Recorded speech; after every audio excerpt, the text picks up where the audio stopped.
Hello and welcome to everyone. Thank you for joining us today for our webinar on the impact of AI and automation on the future workforce in GCC. My name is Ashna and I'll be your host for today's session. We are thrilled to have you with us as we explore how AI and automation are shaping the workforce landscape in the GCC region and beyond. This session is brought to you by HR Forecast and Insan Technologies, and we have a fantastic lineup of experts who will share their insights and experiences with you today. Before we begin, a few quick housekeeping notes. The webinar will run for about 45 minutes. Please feel free to ask questions throughout the session using the Q&A chat. We'll address as many as we can at the end. This webinar is being recorded, and we'll share the recording post the session along with additional resources which will be helpful for you. I am honored to introduce our speakers for today. First up, we will have Mr. Manish. Manish is an accomplished HR transformation. Sorry about that, guys. Manish is an accomplished HR transformation and FOW expert with over 25 years of progressive experience. He is a Forbes Human Resources Council member and has been recognized as one of the top 50 most influential HR leaders from the Middle East. Manish is currently working as the group head of HR transformation, digital, and analytics at Enoch in Dubai. He has led transformational projects in over 75 organizations across the Middle East, India, and Southeast Asia region, unlocking new levels of growth and value, which uniquely position Manish to help organizations navigate the challenges and opportunities of the digital age. Our next great and excellent speaker is Mr. Florian. He's the Global Director of Strategic Workforce Planning and also the Managing Director at HR Forecast. Florian founded a company pioneering big data solutions in the HR landscape in 2014. With over a decade of experience in workforce analytics, strategic planning, and predictive maintenance, he has led transformative projects for global corporations across industries. He is a leader in strategic workforce planning and skills based organizations. Florian has supported multinational customers like Allianz, Lufthansa, and many more in global implementation. He is a business graduate from Technical University in Ingolstadt and the London School of Business. Florian's innovative work has earned numerous awards, including the European Business Award for Innovation. Last but not the least, we have Nina from Roland Berger. She is the partner in transformation and organization practice with over 15 years of experience in workforce management. Nina is specialized in helping organizations to leverage people strategies and to turn them into business potential. This includes developing processes, organizations, people, and leadership. Thank you once again for all our speakers for joining us today. And thank you for everyone who has joined us for this session. Now, without further delay, to set the stage, let's talk briefly about why this topic is so critical today. AI and automation are no longer future concepts. They are here and actively reshaping how we work, who we hire, and how we prepare for the future. In the GCC, these shifts are bringing unique opportunities and challenges that businesses need to navigate through. Let's dive right in. Manish, over to you.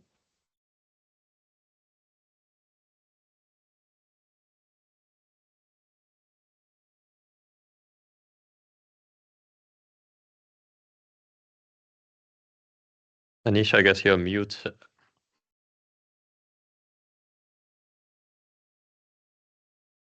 Yeah, everybody can see my slides? Yes. Super. So I will be talking about the labor market dynamics in the GCC and the Middle East overall. And I'm going to restrict it to more so about the supply, the demand, and where we are heading in terms of AI automation and how does the current labor market either facilitate or the challenges that we have around the labor force. So if we really look at it, there are some very, very interesting factors. So Middle East can broadly be divided, I would say, into a few countries which actually dominate the business scene, if I have to put it across that way.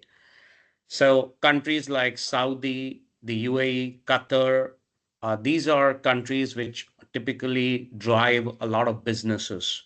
The other countries are smaller in size, and of course, they look at these three countries, especially the UAE has become the hub not only for business, but it has also become the hub for education, and it is also a hub for work. Now, the whole region is predominantly very, very rich when it comes to oil and gas. So the economy has traditionally been driven by the oil and gas. Now, if we really look at it, the labor market has been growing, and we definitely anticipate a further growth happening.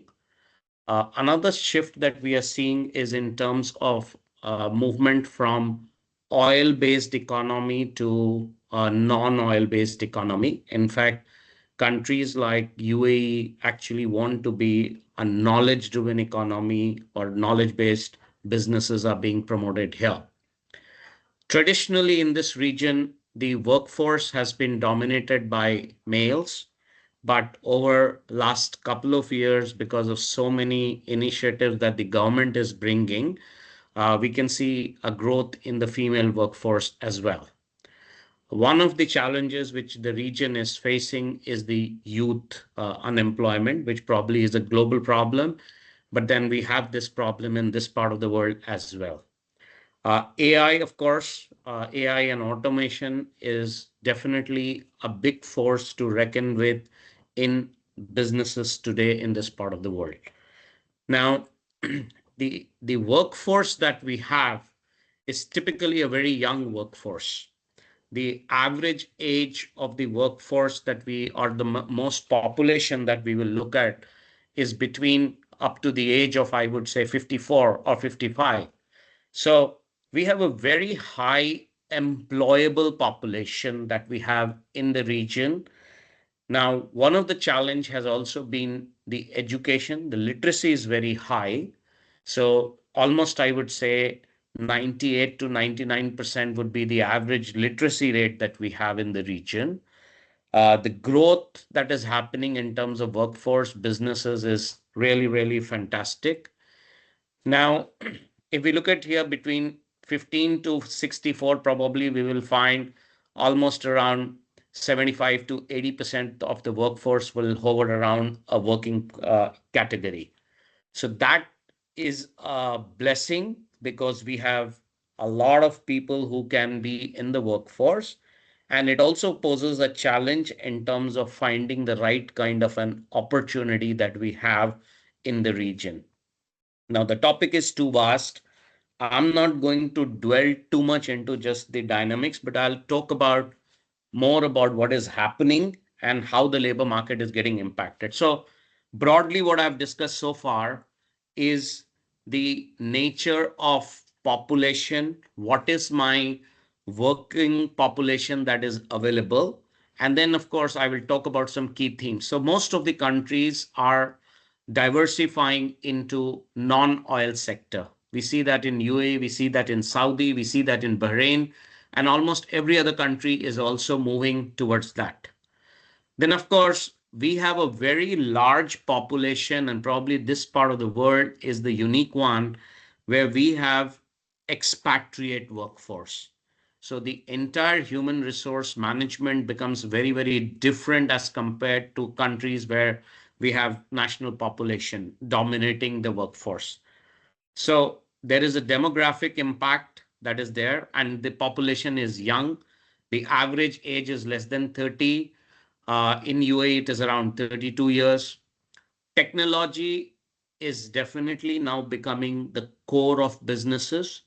And a very important factor to mention here is that you will find, unlike in most part of the world where the private sector adapts and moves towards technology and automation faster, in the GCC region, we see the trend is more that the government leads from the front, and the government adapts technology and automation faster than even the private sectors. And then we have seen trends where the private sector and the public sector starts to adapt it. There is a lot of changes happening in the labor market. I've seen an era where getting a visa was a very difficult task. Today, it has become very simplified. You can actually get it in 2 hours' time. There are multiple new categories of visa and sponsorships that is available for people who want to come and search for jobs, who want to come and work, or who want to be entrepreneurs. So that's again a big shift that is driving people to come to this hub. Now, this is also being supported by a lot of nationalization programs. So in UAE, we call it Emiratization. In Saudi, we call it Saudiization. In Qatar, we call it Qatarization. This is all about educating the local population, building up their skills and capabilities, and then getting them into the workforce, and then, of course, managing the whole career skills once they are in the workforce. Now, these are the key themes which are dominating, and probably they will be dominant for next decade, I would say. We are also seeing a lot of trends or challenges also. There is a heavy dependence on expatriate population. A lot of efforts are being made to get the national population in the working arena. The local populations tend to prefer jobs which are in public sector. So a lot of reforms in terms of policies and practices are required for from the private sector to attract people to be joining the private sector. Then, of course, post-COVID, we have seen a shift in the work itself. So work was always about a workplace. Now it is becoming more about a hybrid. So this growth is also facilitating uh, a rise in, I would say, people joining the workforce. Then a lot of companies have started to move and adapt skills as the core basis rather than jobs. So skills are getting a huge focus. In fact, personally, I've seen the whole HR space moving in from a reward dominated, how I pay my people, what benefits I offer my people, because we have a lot of expat population to attract them. Now I think that has become like a hygiene factor. It is the growth, the learning opportunity, and the new skills that I build up, which is driving the entire workforce. Now, we also see some other issues. So there are countries which are rich, there are countries which are doing well in terms of economy. So there is a digital divide, I would say. There are countries in the GCC region who are far ahead, I would say early adapters to the digital technologies, whereas we have laggards who still probably are looking at ways to get into the space or may not have even started their journey. We have a huge mismatch between what is being required in the workforce, even in the traditional industries. Now, with digital economy, digital businesses emerging, or traditional businesses adapting digital, the skill mismatch is growing. Although efforts are there, but the gap is widening, I would say. Many of the countries have started to adapt tax reforms. Unemployment is a huge factor. Also, some of the countries are seeing war in the region that is adding to the unemployment and social issues. The adoption of AI, I would say, is again divided. There are companies who are moving forward very, very aggressively to those which are still laggards. These are some of the challenges. Now, there are a lot of things which are happening and enabling the AI adoption. So like in UAE, in 2019-20, the whole Coders program was launched. Saudi Arabia has completely redefined its competency and skill framework to adapt digital framework at a country level. We are seeing similar kind of a thrust that is happening both in UAE and in Saudi, where national AI strategies have been put in place. I think UAE is the only country where we have a minister or a ministry for AI. So that's again driving the whole thing. Then there is a huge public sector and private sector participation and collaboration that is happening, which is again driving the adoption. So there are several examples, as you would see in my slides, in different parts of GCC where changes are happening. Now, in a similar way, there is a huge opportunity. Companies have started to adapt. Now, these also mean a huge shift in terms of the kind of workforce we want, the skills that we want in the workforce. Then, of course, it is all about a change in the culture, the approach of work itself, change in leadership. So all these are visibly being seen. We still face challenges around cybersecurity and governance, but a lot of initiatives have been taken up at the government level to adapt and ease it. So things are very, very dynamic, I would say, in this part of the world. And whether it is in terms of moving to skills, whether it is adapting green skills or green jobs. In fact, in my organization, we have a huge thrust on sustainability. The investment that the governments are making in putting up the foundations of educational institutions plus training and development program is significantly high. We literally hear of collaborations with giants like Microsoft, or programs initiated at the World Economic Forum level itself is very, very, I would say, high in the agenda. Then, of course, there are regional collaborations which are happening, which will also drive more and more workforce coming and movement of workforce from one country to the other.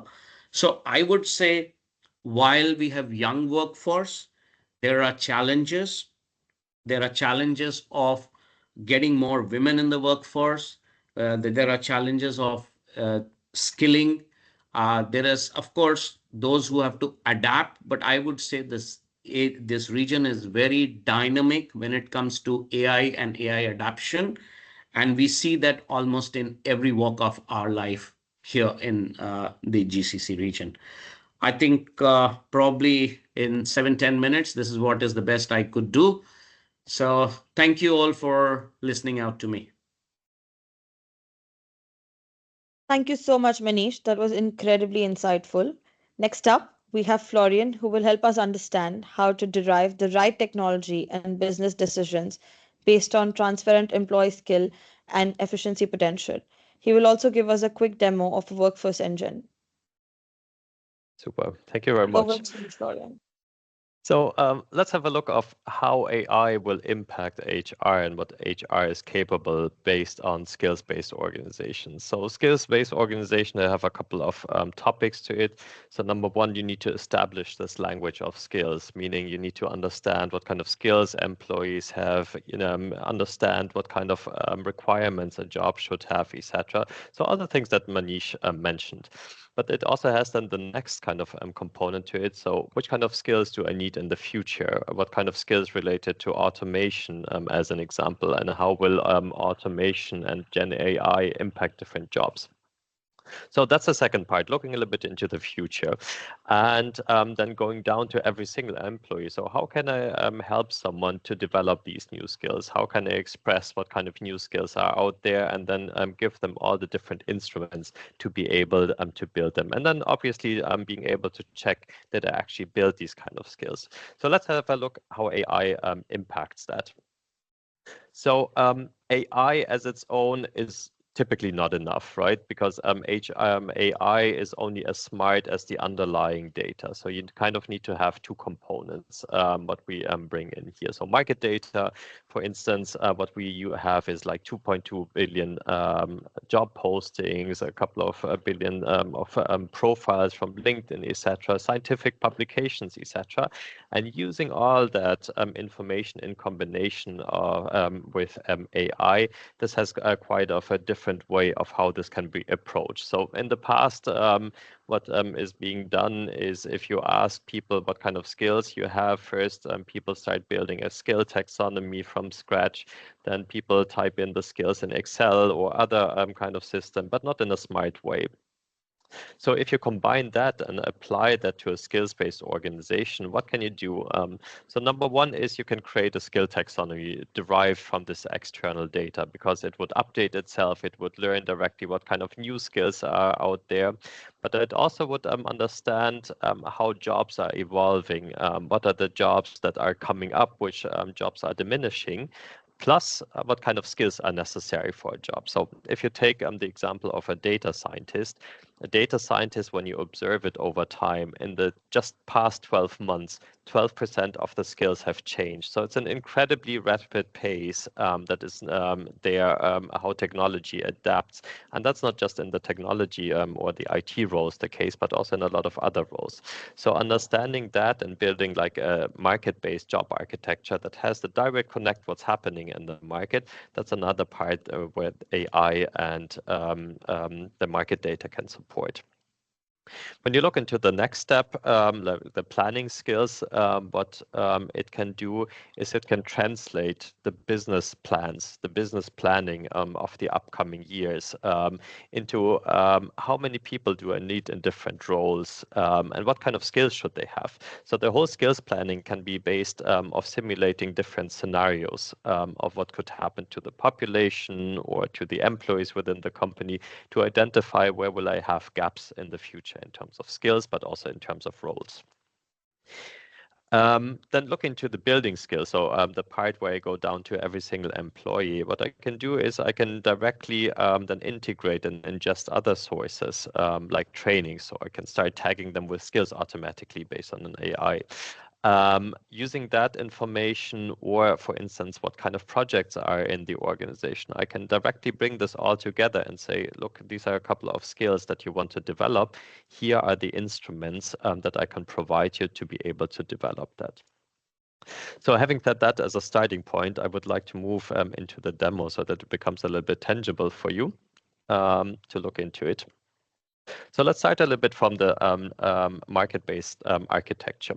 So here, what you do is you want to build a job architecture that basically represents the current population within the company, that it should represent future skills that and jobs which are within it. So what you do is you bring in your own internal jobs that you have, and you can connect it directly to market data. So here's the market data, which basically gives it an access to the external data. Let me quickly load that data. So what you can see then based on this is you can directly get insights of how is that job growing in my region? Is it difficult to acquire that job? So are there issues with availability or high competition? Who are my competitors in the market? Here you can see for an HR business partner also around about 11% of the skills that have changed in the past 12 months. And what about salary? So all this and more detailed information can be acquired from externally. The other part is what it will do is will directly recommend me skills. So as you can see, here we have the skills like HR strategy. It gives the information from externally. Is it on a beginner level or is it on an expert level?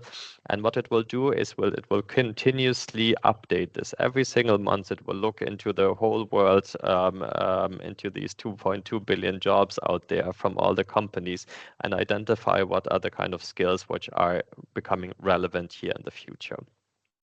And as you can see here, this can distinguish between a current profile, it's called a state of the art, so something quite solid, but also something future oriented. So look into that. Using the external data, you can also derive how much of the activities, how many of the activities that are being done or performed within a role can be automated. So it would say, look, it's around about 19% of the task of an HR business partner that can be automated. And it would even go down to individual technologies that explain what kind of technologies are the ones that can automate that. And now that we've done quite a few projects, it's extremely precise. So to give you an example of one company, so it gave the information it would roundabout be able to automate 11% of the task. When a consultancy actually implemented that, they managed to automate 12% of that. Meaning, and thinking about the implication of HR, everything that is transactional at the moment, these are the things that will be highly automated. Meaning it will give more space for HR to become more strategic, that it gets closer to the business. These are the implications that it has. And here, as you can see, it even goes down then to duty level and be able to explain what exact technologies like Microsoft Copilot, etc., can automate which of the tasks. If you look at that from a whole strategic perspective, overall the whole organization, you can realize and say, which are the technologies that will have the biggest impact on my organization. So here you can see as a total, if you look at it, 16% of the task in that organization that we have here as a basis can be automated. Whereas AI in that case, it has the highest impact with around about 39%, industrial automation around about 12%. And here you can already see the direct technologies and see how many tasks and FTE at the end of the day can be automated here, for instance, by ChatGPT, Microsoft Copilot, etc. So this is one perspective, looking at the strategic workforce planning. Now let's take the next step into bringing this down to every single individual. So this is me. I just added a job here, IT specialist, and I can directly see based on the market data, how well do I fit to the requirements, to the skill requirements. Where do the skills come from? The skills, we basically use an AI to identify what kind of skills do I have. So this is my whole list of skills, including proficiency level, so that I can match it against the requirements here. So next step, I understood that they have a gap, right? But I want to learn now. So what do? I need information. How can I learn that? And a couple of different ways to do that, right? So one way is to ingest the trainings, tag them with skills, and then I can recommend them directly. So here you can see Kubernetes is one of the skills that I do not have at the moment. And I can directly then suggest here trainings, or I can suggest who in the company has these kind of skills, who would is a mentor, or what kind of projects are within the company or gigs, so that I can start acquiring that. So this is one way that it can be supported. And then if you look at it from an organizational perspective, I can see how high is the skill gap. So as you can see, a really big skill gap in our demo workforce of around about 99% that the people do not have the right skills. And then you can start digging deeper and see here in IT, for instance, I have a skill gap of 76%, and then understand, okay, which jobs, what kind of people are behind these jobs. Here you can see, so in cybersecurity, they have a little bit of an issue. And then you can drill further down and see, okay, what kind of skills are they missing on? So I can look here that the biggest skill, missing skills I have within IT. Can drill down into IT, will take a second, and understand which kind of skills are they missing on in IT, how many users, how many people within my organization are the ones that need support to be able to develop these kind of skills. So I can directly monitor how these skills are developing over time. And help then individuals to accomplish that. So here you can see, for instance, Python, around about 20,000 employees in the organization. They're missing on that skill. So now I can start looking into, do I really have the right learning contents so that people can develop that? Are there enough mentors to support that, etc.? So these are the different steps that I can take. And all of this in the end is powered by AI and market data that enables a different way of running an organization, in this case, running a skill-based organization. Doesn't just cover this part, but if you look into, if I want to acquire, for instance, someone, So I can have a look at here, this one. So here you can see I want to hire a backend developer. I can put in the different locations. The market data will put me directly the information together and see how difficult is it to hire someone, what's the salary, and then I can say, well, maybe a different location might be more interesting. Let's take here the UK as an alternative, and I can see what's the salary, what's a difficulty to hire these people. Looking at this part is great, but then since you already have the knowledge as well, how many employees have specific skills? I can look internally into the ATS system or externally and really begin to find the best matching candidates. So this, it also provides us opportunity for internal active sourcing, but also then it provides the opportunity to really staff projects in a different way. So coming back to the topic of automation and how it impacts HR, you will see that a lot of the tasks will be simply automated, as said, mainly in the transactional part. In the different topics like recruiting, you can do things completely different by combining, let's say, data that you can suddenly structure and use then, for instance, for matching here. And you will see a lot of new roles that will evolve in HR that will become more relevant. So I guess the first one to think about how will things change is really HR within the organization, because they will be the one architecting the future jobs that will be then available within the company, etc., and thus really driving automation within the business. Quick run through from my side, and then I would hand over to Nina. Yeah, thank you, Florian. So thanks, Florian. Yeah, the knowledge and the data within the engine is really impressive.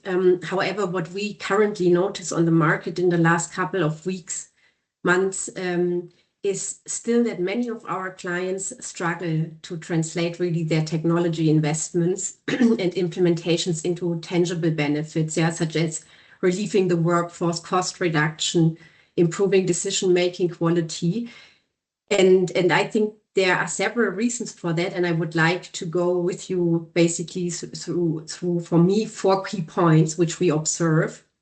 And the first one is creating transparency, And you mentioned if with the Workforce Engine, we will be able to better understand the impact of automation and AI on the different jobs. And from our experience, and here we have just, you can just see some of the screenshots in the slide from HR business partner or accountants. And I think with the precision that we go down to the duty level, this really helps organizations to make it more tangible, because so far we often talked about impact of AI on a, let's say like 10 to 20% somehow, somewhere. But now through the transparency, you get a totally new level of understanding. And maybe relating to the point, Florian, you mentioned HR being the first to adopt these strategies. I would even go one step further and vote for HR to always find an ally in the business unit functions, because from our experience, especially, for example, in the engineering, in the R&D department, in the IT function, these are the functions that will change rapidly in the next years. They have already felt a lot of workforce changes. So I think to drive that to the next level, HR would always benefit from finding a business ally, if you want so. Maybe if we jump to the next slide, you can see what Florian has already discussed. So what we try to do is really to go down to the duty level and better understand the impact of the different effects. So not just talking about one technology, for example, specific technology for a specific business function, but rather understanding the broader impact of one technology onto the organization. And with that, you can, of course, leverage a much bigger effect. I think that's the beauty. So we would always try in, let's say, a transformation, and we're talking about a transformative technology when it comes to Gen AI, we would always focus on those duties that, let's say, that are less spread across the organization to establish efficiency potentials. I think that would be one of the keys to take away from here. So that means the aim is to achieve the greatest possible FTE effect with as few duties as possible. Yeah.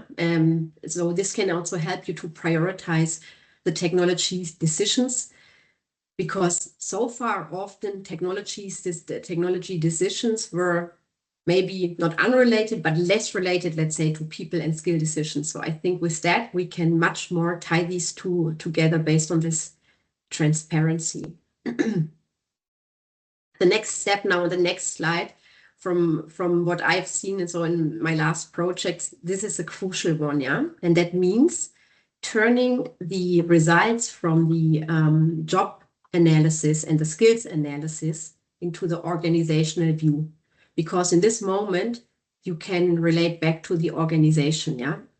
And it is very important at this stage to really set the targets together with your organizational leaders, because eventually any kind of workforce management strategy will be the task of the leadership. Yeah, they need to start adopting AI, but also they need to start finding the right and defining the right workforce demands, and then following up on the workforce management strategies. So obviously, by using your employee master data, it is an easy exercise to turn the results from the job perspectives and the skill perspectives into the org views, in order then to drive the specific target setting. Again, what Florian mentioned earlier, with that, we were able then really to turn these potentials into real values, yeah, in order to really re-skill the organization, but also free up, for example, from specific tasks. Yeah, and I guess, last but not least, and this is the third view. So we have the job skill view, we have the org view, and last but not least on the next slide, we have the technology view. Because if you follow the entire path, you will come to very mature technology decisions for your technology investment roadmap. This here is just an illustration, but of course, with the different tools which impact either specific business units or the entire organization, you will have the option to really select those technologies that have the biggest return on invest, also when you think of avoiding transformation cost. So for example, if you look at the changes, Manish, which you have mentioned, yeah, in your workforce, you would of course always then prioritize those technologies that help you fulfill the workforce strategies. And I think this is really a new path we are following, where we are able to bring together like people decisions, business decisions, and technology decisions, yeah, in a very transparent way. This is for me very unique. Yeah, this is a completely new basis for leadership decision making. So to summarize on the last slide, from my perspective, with this kind of active workforce management, yeah, this will bring to organizations, or can bring to organizations, a couple of benefits. So first of all, a very clear decision path for investments into technology that are really directed to impactful projects, yeah, and the future needs of the organization. Secondly, of course, it will help reduce operational costs. So we would always try and recommend to track KPIs such as productivity, etc., to really make sure you get what is promised from the technology, yeah, not just implementing the technology and then not achieving the right return on invest. Thirdly, of course, it would avoid unnecessary hiring cost. As an example, if you need, if you, for example, replace specific tasks through automation and technologies. And last but not least, and this comes down to my, let's say, my triangle of transparency and decision making and active workforce management. So really understanding where you want to hire, which kind of skills, how is the potential in your current workforce for upskilling and reskilling, and bringing that together, I think, is key when you go forward as an HR leader. So thank you very much for your attendance, and Great, thanks. back Thanks, to you, Nina. Asna. Thank you so much for sharing your expertise and experience with us today. We've had some great insights from our speakers. Now let's turn it over to the audience. We've got some fantastic questions coming in, I guess.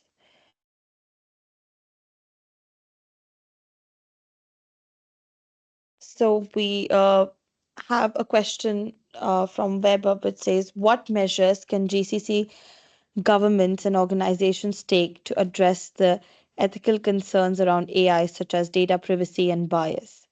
Uh, Anyone who'd like to take up that question? Yeah, I'll Manish? take it up. See, ethical concerns, governance around AI is probably the hottest topic that we hear.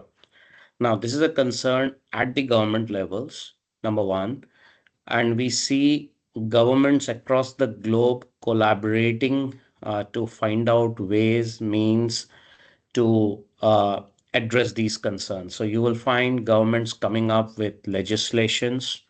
If I talk specifically about GCC and the UAE, so in the UAE, when the Ministry of Artificial Intelligence was formed, one of the first things they have done, or first two things they did, is they came up with an AI strategy, which very clearly addresses these concerns and how AI is going to be used, created, or adapted across the region. I think in the UAE specifically, if you ask me, there is an AI or ethical AI principles and guidelines which has been issued by the government. So these are some of the things which is happening at a policy level, and we have to understand that they will emerge. We cannot say that we have everything in place, but definitely there is a lot of work happening. Second, I think the clearances, which any tech provider who's using AI or is in whatever form uh, is governed through some digital acts that are there. The getting the clearances through your cybersecurity is very, very rigid in the region. So your personal data sharing is very, very high on the agenda. The third thing which is happening is the government is insisting that all the major data centers are hosted in the country. Now, that basically prevents any data moving out. So, these are all the ways in which your privacy and ethical concerns are being addressed. And on top of it, I think today every provider of AI technology or services themselves are very, very high in terms of how to become responsible provider or users of AI. So I think these are steps being taken, and I think the journey will continue. Great, thank you. Thank you so much, Manish. We have another question from Mohammed, which is, how is this solution different from traditional manpower planning and budgeting? Maybe I take that one. So I guess one of the main differentiating factors is that it connects to external data. So if you're just taking your internal data, it will be only a drop in the ocean. So because you only have your internal view, no matter how much data you take. So taking that in the context of what's happening around you, and not just in the country, but even worldwide, that's one of the key insights that can be used to plan properly for the upcoming years. And then if you look at it, manpower planning is typically on an operational basis. So it doesn't have the long-term perspective. And if I do not understand the long-term perspective, what's changing in terms of skill, I'll only try to react. So I'm always running behind. Understanding the future in a comprehensive and strategic way will help me to plan my actions in couple of years' time. What do I need to do? What do I need to help people to develop, etc.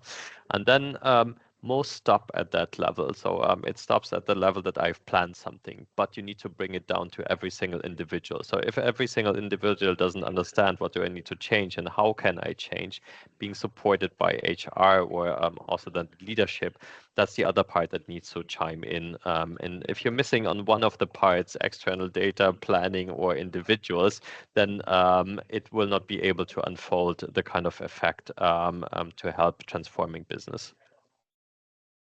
Florian, if I Great. can just add one point to that, I think one of the things which I see here is the real-time data availability.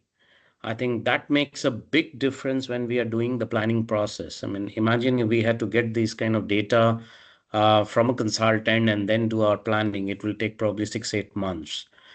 So that's again a big thing that I find in the system. And in the region, I would also say most companies don't even talk about skills when they talk about manpower planning. And third thing, of course, what you have shown here in terms of the automation as to what is the potential changes in the job, and Nina referred in terms of based on that, what is going to be the impact on FTE. I think these are new emergence in the entire strategic workforce planning or the workforce planning part. I think these are really fantastic. Amazing. Thank you so much, Florian and Manish, for your insights. I think this is the last question that we're going to take. It's from Zahara, and she's asking, how is AI expected to influence the demand for skilled labor versus low skill roles in the GCC? Okay, see, my take on this is twofolds. One, uh, I think it is literally mandatory for everybody to adapt new skills, which is driven around AI and other technologies. I do not see that we will today say that only low skilled jobs are up for automation or augmentation. I think, I mean, today with generative AI, and if you read a study by Accenture, you will find that 52% of the tasks that we do in any job, including the white collar jobs, is language oriented, which a generative AI does the best. So the potential of automation and augmentation of these jobs are very high. The low skilled jobs, which are more repetitive in nature, we have technologies like the robotic process automation and others which will influence. So overall, I see all kinds of jobs getting impacted. It may be a lesser percentage or a higher degree of percentages, but over a period of time, new skills will be required to be adapted for every single job. And if I may add to that, Manish, so what we see in the white collar, so in the knowledge kind of area, there's where AI has the biggest impact. And a tremendous impact. So kind of in the sense of, the Industrial Revolution had a huge impact on factory workers or blue collar workers. And this will be now the big revolution in terms of white collar workers, where a lot and tremendously many things will change. To just give you one example, so there was this one company and they had a procurement department, around about 2,000 people in the procurement department. So what they did is obviously they took the offers from the suppliers and then typed it into, and then were negotiating the terms and conditions with that. So all of that was automated within 6 months' time. So what they did is the supplier just sends the offer to an email account, and a Gen AI will read out the offer, will structure it into SAP. Next thing is the supplier will receive an email and say, like, it's time to negotiate, but you're negotiating not with a person, but with a LLM. With the chatbot, basically. So based on that, they have managed to automate almost 45% of what they were doing there. And something that was, considered to be where we need interaction, like negotiating, right? Things that we've been offered a lot of courses to people. This can be done in an automated way with tremendous benefits, obviously, because the process before took around about 60 to 70 days from supplier sending an offer to it getting approved. The lead time is now 1.5 days for that, which is incredible, right? So all these things that are also kind of repetitive, etc. And as you said, Manish, involves language. These things can be automated, and there's a huge, the biggest potential is there in the administrative parts of companies. Excellent. Great. Thank you so much. Before we wrap up, I want to thank our incredible speakers again for sharing their expertise today. And thank you to our audience for your engagement and great questions. This discussion highlights just how important it is to stay ahead of workforce trends and leverage data strategically. So, We'll be sharing a recording of today's session along with some additional resources. If you'd like to connect further, don't hesitate to reach out to me or any of our speakers via LinkedIn or email. Thanks again for joining us. Stay curious, stay informed, and have a great rest of your day.